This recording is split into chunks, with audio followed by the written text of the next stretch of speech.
Je m'appelle Yves, je suis bénévole aux Petits Frères des Pauvres dans une pension de famille du centre de Marseille qui, dans 2 immeubles, accueille 27 habitants. Le projet Bien Vieillir correspond tout à fait aux valeurs et aux pratiques des Petits Frères. En effet, nous accompagnons des personnes qui ont vécu des parcours de vie chaotiques et qui ont vécu en particulier des précarités multiples. Accompagner ce type de personnes, ce n'est pas faire à leur place, c'est faire en sorte que les pertes d'autonomie qu'ils ont subies puissent être réduites ou même disparaître grâce à notre action, en commun avec eux. Ce qui est le plus important dans la démarche, c'est la co-construction avec les personnes accompagnées.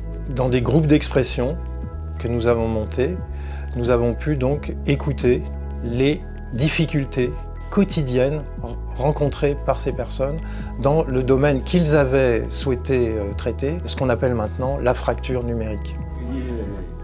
C'est vrai que je sais que c'est incontournable à l'heure actuelle, toutes les nouvelles technologies et tout, mais j'ai du mal à y passer.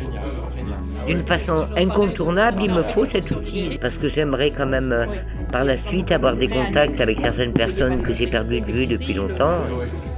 On a mis en place le projet TAFE pour répondre aux besoins croissants d'une population vieillissante, notamment pour mieux prendre en compte les besoins des personnes âgées dans l'élaboration des politiques publiques et des services qui les concernent. Le projet TAFE, c'est Towards an Age-Friendly Environment. Alors c'est un projet qui est financé par l'Union européenne, qui s'inspire d'un programme du programme des villes et communautés amies des aînés, programme qui est promu par l'Organisation mondiale de la santé. Le projet se déploie dans 5 villes européennes, dans la ville de Marseille, et a pour ambition donc de réunir les personnes âgées, des acteurs institutionnels, des professionnels et des chercheurs. La principale caractéristique du projet TAFE, c'est de faire participer les personnes âgées tout au long du processus décisionnel. Et donc tout l'objectif, ou l'ambition en tout cas du projet, c'est de ne pas travailler pour les aînés, mais bien de travailler avec les aînés. Au préalable, donc, on a constitué un trio qui est vraiment le support méthodologique du projet et le moteur du processus. Donc le trio est composé par un chargé de mission d'organisme partenaire, qui est à Marseille le pôle de service à la personne. Le deuxième membre est un représentant des personnes âgées, donc qui est pour Marseille un représentant des bénévoles de l'Association française des Petits Frères des Pauvres. Donc, et le troisième membre, c'est moi, donc chercheur et facilitatrice méthodologique pour le projet. Et donc dans un premier temps, nous avons organisé des groupes d'expression sur la thématique du bien vieillir au sein de 2 sites donc, gérés par l'Association des Petits Frères des Pauvres, dans une pension de famille qui accueille et loge donc des personnes de plus de 50 ans, issues souvent d'un parcours de rue, et sur un autre lieu qui est une maison d'accueil à la journée, Le Magnier. À ce stade, nous avons identifié donc, avec les personnes âgées la thématique de l'environnement numérique. Ça, c'est une souris. Ouais. D'accord. Et alors, qu'est-ce que tu fais à ce moment-là? Il faut que... J'appuie. Oui, mais où? Sur là-dessus. Ouais, mais à gauche. Pas à droite. Clic gauche, on dit. Clic gauche. Voilà. Allez, C'est la magie. Alléluia. La magie. Alléluia, Google. Dans le trio, en fait, mon rôle n'est pas d'être un représentant autoproclamé des personnes âgées et des personnes accompagnées, mais je suis là pour, et c'est ce que j'ai essayé de faire en sorte que la parole des personnes accompagnées, des habitants de la pension de famille, soit audible. Je pense que l'efficacité du trio, c'est dans le fait que chacun apporte son propre regard, sa propre compétence.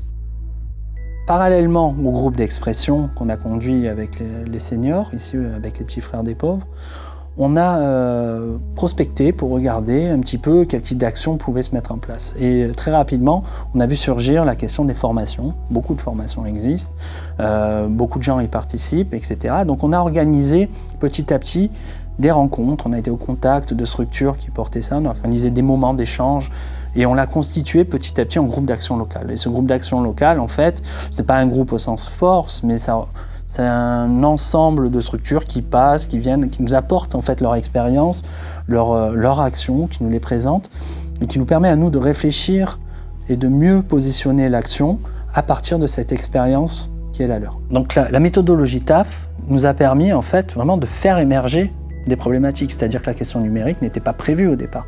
Ce n'est pas nous qui avons décidé d'aller là-dessus. Mais en travaillant auprès du public, on s'est rendu compte qu'il y avait des difficultés, que c'était un problème.